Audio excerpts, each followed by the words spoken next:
Here's to the good old days of dial-up internet access. Yes, dial-up.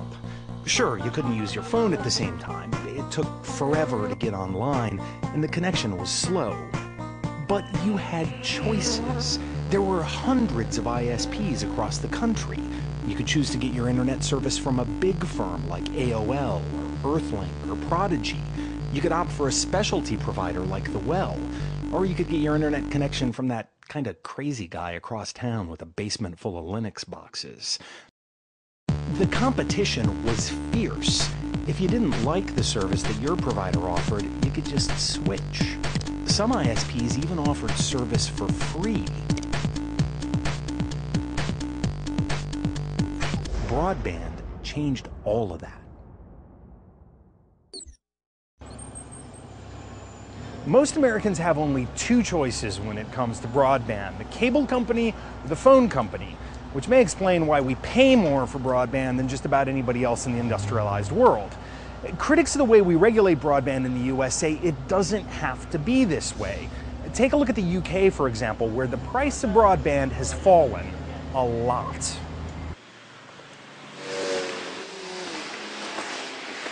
While prices have been falling, speeds have almost doubled, which means that some Brits are now getting 8 times the bang for the buck, or for the quid.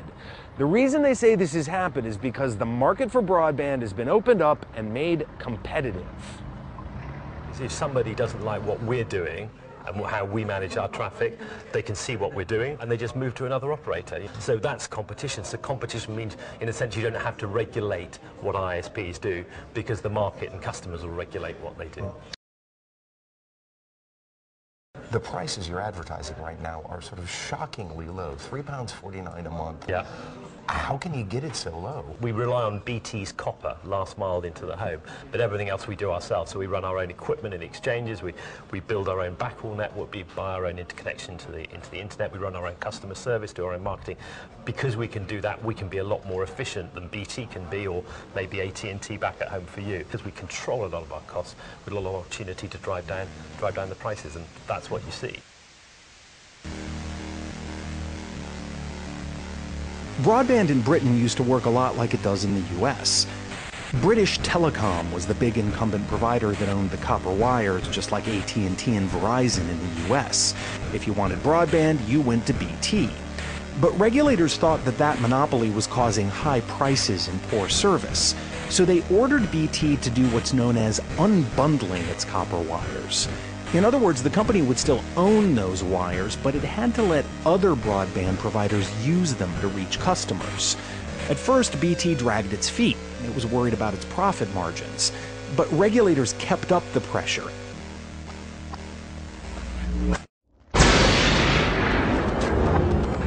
Now BT says it's as profitable as ever, and there are more than 400 broadband providers in the UK.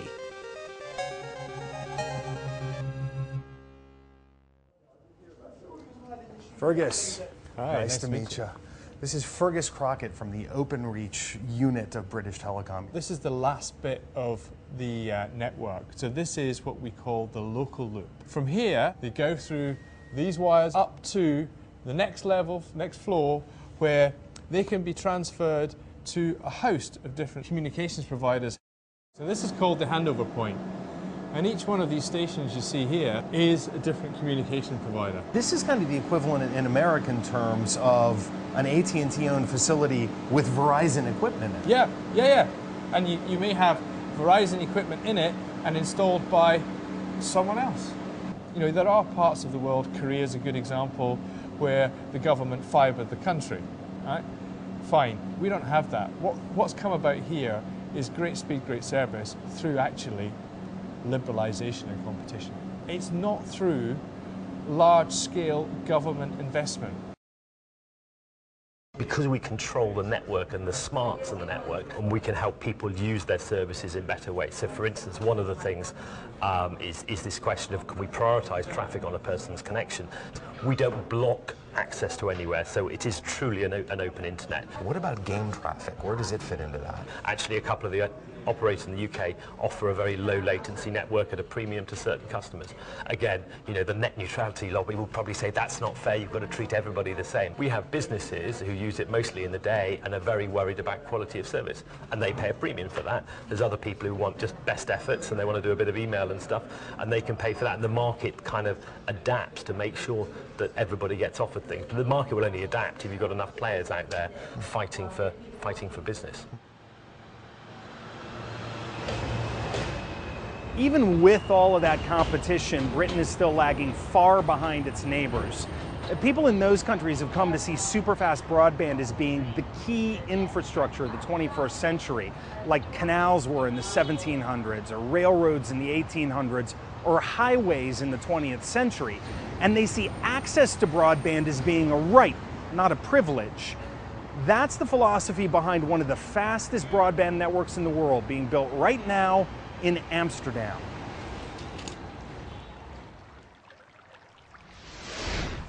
A couple of hundred years ago, people and goods were transported from Haarlem to Amsterdam through a canal with tugboats. They were saying, oh, we can accelerate the tugboats a little bit and convey a little bit more if you need more capacity. And they were screaming murder when the municipalities of Haarlem and Amsterdam built a railroad. The decision was made because it was seen that having this infrastructure would generate much more wealth for the total of the community. In Amsterdam, the city decided to invest together with the biggest real estate owners in the city and together with a private company who was investing also in fiber deployment across the Netherlands. Sometimes that investment's going to be painful. Somebody's going to scream, you're going to step on somebody's toes. Yes. Yes, and the same happened with fiber. The one thing you can excel in is having good infrastructure. It takes a long time, it's a lot of hassle, but once you got it, you can rely on it for a very long time. The fiber network's changing Amsterdam's business climate.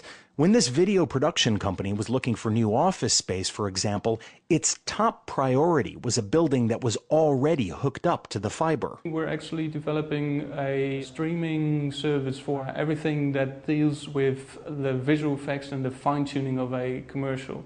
We can now do that remotely, and which saves a lot of time for the clients. They can stay at their office and attend the session on their computer. We don't need a separate hosting company for that because of the fiber.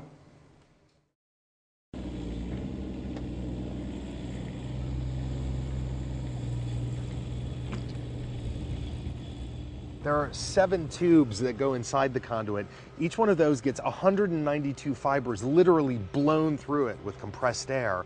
The way they're wiring things up here, that means that more than 650 homes are going to get 100 Mbps now, but in just a few years, they'll be getting a gigabit per second, enough for HDTV, broadband, telephone, and then some. Even some of the houseboats on Amsterdam's canals have fiber connections. I live on an old boat, but it's hooked up, very sophisticated.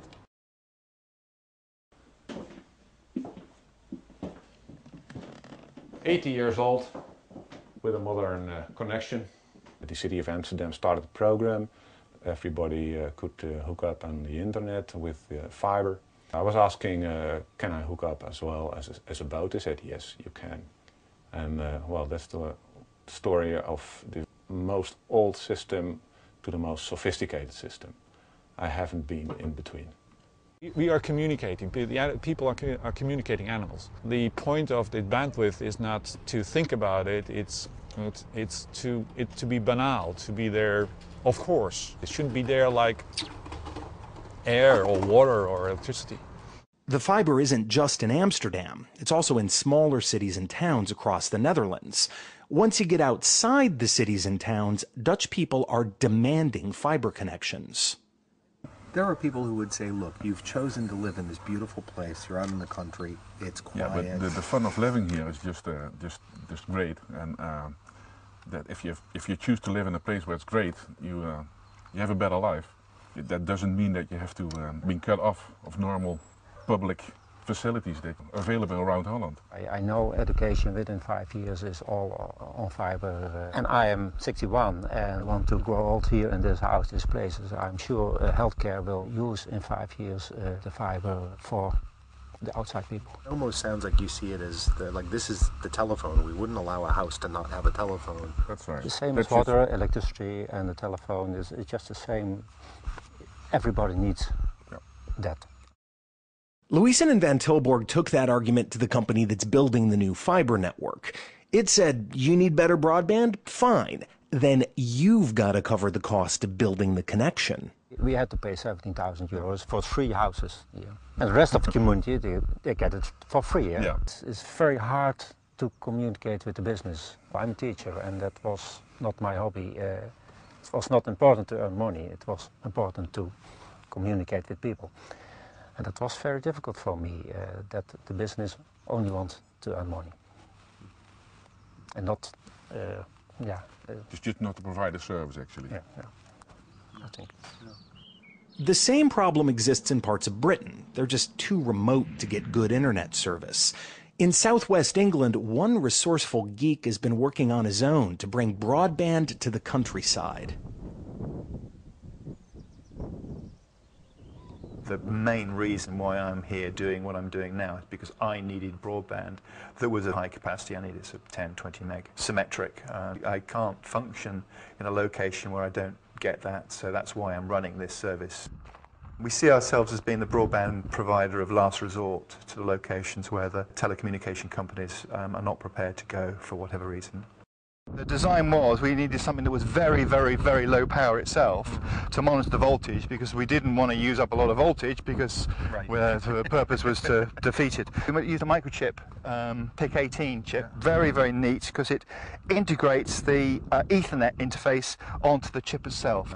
It really is incredibly powerful stuff, this radio gear that's easily, readily available now. We use no amps, we use no hacks, it's simple stuff that we buy. The trick is in the antennas you use. We'd normally have a little dipole out here and a parabolic reflector here. It's a bit like a laser beam. We just point the radio beam to the other end. Very, very directional. And doing that with these low-cost appliances, you can get a link to work over 50 miles if you want. And that's the main link, and that's carrying 20 meg, 30 meg, no problem at all. And then we've got an 5.8 gig sector antenna on the top, which is providing 5.8 coverage across the whole village. So it's one single board computer, size of that, 4 radio cards on it, powering all 4 antennas. And how far is that link going? That's 12 miles, except it's over water, so we do get this multipath effect when the sea is very flat. The solution to the multipath effect is actually to go helical, but we lose coverage about one hour a month. So you know, that's the main weather affected problem we have, is when there's very good weather. My cable broadband goes down more than that. Well,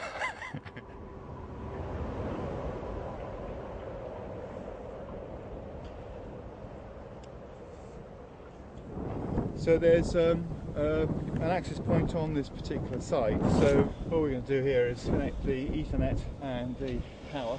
Once we've got the work done, then what I do is just log in on my phone and just check that the net's working.